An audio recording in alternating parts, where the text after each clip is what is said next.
जय माता दी, जय मां कामाख्या। देव राधा ट्रस्ट सत्यवाणी चैनल से आप ज्ञान की गंगा में गोते लगा रहे हैं। रहस्यमय ज्ञान इसलिए है कि मनुष्य यदि भगवान की तरफ एक कदम भी आगे बढ़ाता है तो आज के जमाने में इतने ज्ञान देने वाले पैदा हो गए, कथावाचक या गुरु लोग, या फिर बहुत से जवान व्यक्ति भी हो गए हैं। कुछ उसमें माता बहनें भी शामिल हो गई हैं। अब कुछ ऐसे भी शामिल हो गए जिनको ज्ञान नहीं, न उन्हें शास्त्र पढ़े हैं, न वेद पढ़े हैं, न पुराण पढ़े हैं और न जिंदगी का अनुभव है, फिर भी वो भी ज्ञान देने में लगे हुए हैं। तो व्यक्ति भटक गया है। यदि आप 5 व्यक्तियों के एक ही पर्टिकुलर पॉइंट के ऊपर 5 व्यक्तियों के विचार सुनेंगे तो सब अलग अलग विचारधारा वाले हैं। उद्देश्य एक है, समझना एक है, कार्य एक है, परंतु 5 विचारधारा क्यों? इससे ही पता लगता है कि सभी व्यक्ति अपने अपने तरीके से धर्म को चला रहे हैं, जबकि शास्त्र एक है। पुराण में भी वही बात लिखी होगी जो शास्त्रों में लिखी हुई है, परंतु ये बोलने वाले सब अलग अलग तरीके से क्यों बोलते हैं और अलग अलग ज्ञान क्यों बांट रहे हैं? इसका मतलब यही है कि या तो सबको ज्ञान अधूरा ज्ञान है, या उनने अपनी जिंदगी में अभी प्रैक्टिकल किया ही नहीं, इसलिए वो उस चीज को एक्सप्लेन ही नहीं कर पा रहे, न समझा पा रहे हैं, न संतुष्ट कर पा रहे हैं। तो जिस व्यक्ति के बाल सफेद हो जाते हैं, बाल पक जाते हैं, बुढ़ा हो जाता है, उस व्यक्ति का जीवन का अनुभव भी होता है, और जीवन के अनुभव के साथ साथ उसने अपनी जिंदगी में कुछ तो किताबें पढ़ी होगी, कुछ तो ऐसे प्रैक्टिकल जिया होगा, कुछ तो उसने भी तीर्थ यात्रा की होगी, तो उसका अनुभव प्रैक्टिकल आधारित हो सकता है। तो अभी वर्तमान में जो हमारे पास में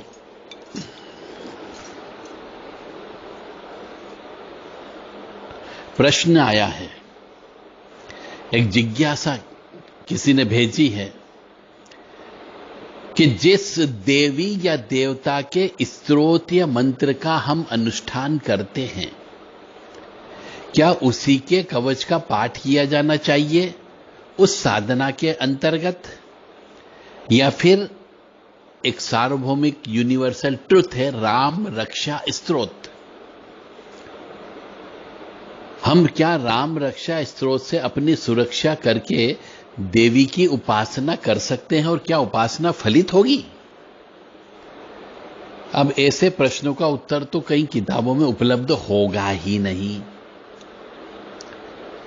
यह तो सिर्फ व्यक्ति के जेहन में एक शंका उत्पन्न हो गई। तो इसका शास्त्र सम्मत जो उपाय ये है, या शास्त्र सम्मत जवाब ये है कि हम जिस देवी देवता की उपासना करते हैं उसका ही रक्षा कवच हमें उपासना के साथ साथ पाठ करना चाहिए। बस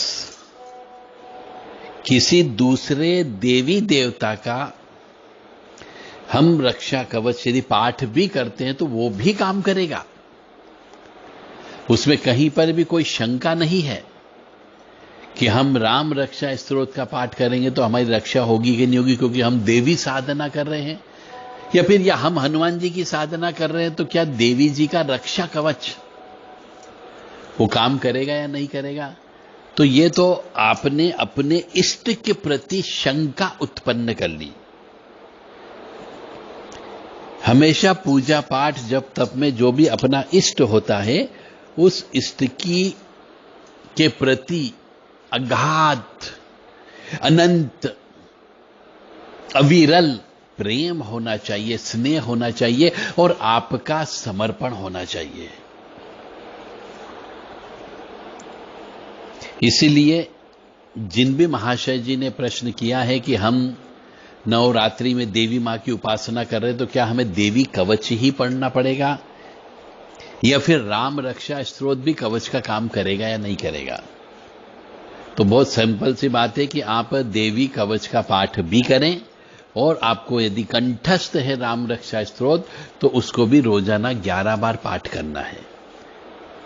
तो दोनों काम आप करें तो भी आप फलित होंगे।